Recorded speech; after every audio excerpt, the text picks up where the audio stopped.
मेरी और रतन कोई ना मेरी और पुरातन হীরা ও কাঞ্চন এসো গাই আল্লাহ নামের গান এসো গাই গানের সেরা গান এসো গাই আল্লাহ নামের গান মাঠে মাঠে বনে বনে সবুজ সবুজ আলাপনে মাঠে মাঠে বনে বনে সবুজ সবুজ আলাপনে ওই নামেরই আলোক ধারা ওই নামেরই আলোক ধারা জমিন ও আসমান এসো গাই আল্লাহ সবাই গান এসো গাই গানের সেরা গান এসো গাই আল্লাহ নামের গান তনু মনে তুলব তুমুল তনু মনে তুলব তুমুল দুর্য তালতান এসো গাই আল্লাহ নামের গান এসো গাই গানের সেরা গান এসো গাই আল্লাহ নামের গান এসো গাই গানের সেরা গান এসো গাই আল্লাহ নামের গান।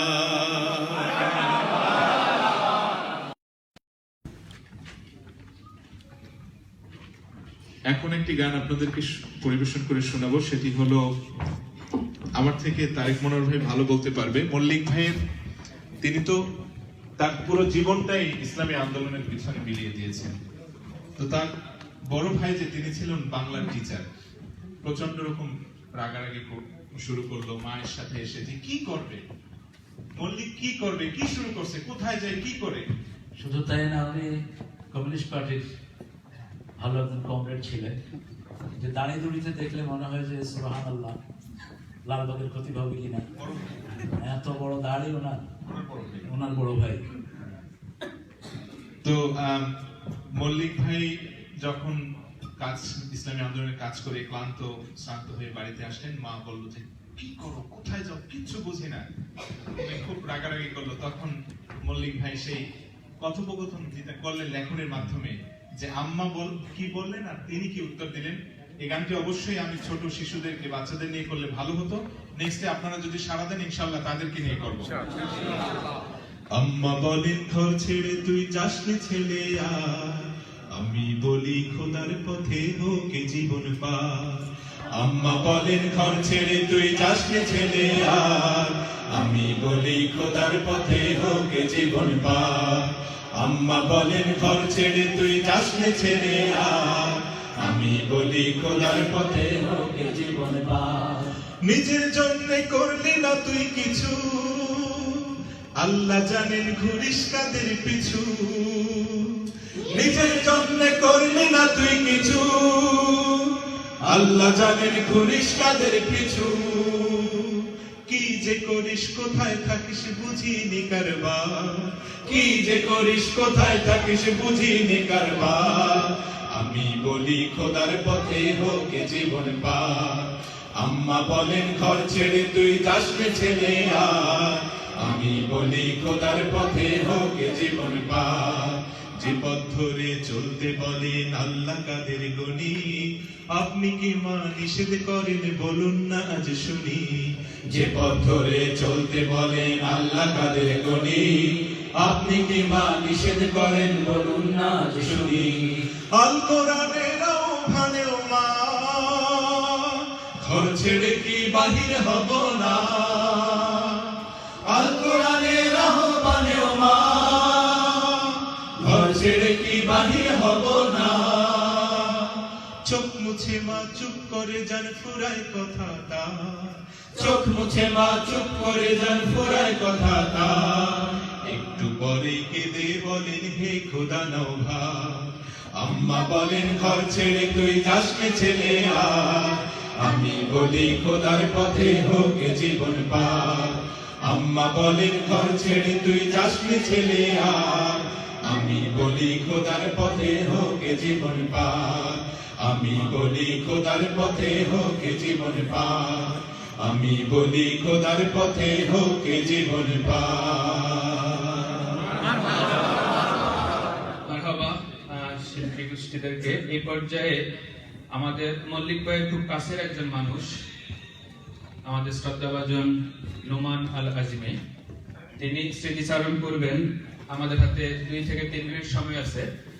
8টায় আমরা নামাজে বিরতিতে যাব, আজান হবে এবং 8:30টায় আমরা আমাদের প্রোগ্রাম আবার শুরু করব। তার পূর্বে স্মৃতিচারণ নিয়ে আসছেন আমাদের শ্রদ্ধাভাজন নোমান আল আজমি ভাই। নোমান আজমি ভাই সাইনুমের পরিচালক ছিলেন আমার আগে, আবার আমিও ওনার পরিচালক ছিলাম। আপনারা চিনেন ওনাকে, মরহুম মকফুর গোলাম আজম সাহেবের উনি 5ম সন্তান। আল্লাহ গোলাম সাহেবকে জান্নাতুল ফেরদাউসে বাসিন্দা করুন। আমিন। Assalamu alaikum. I wasn't expecting this.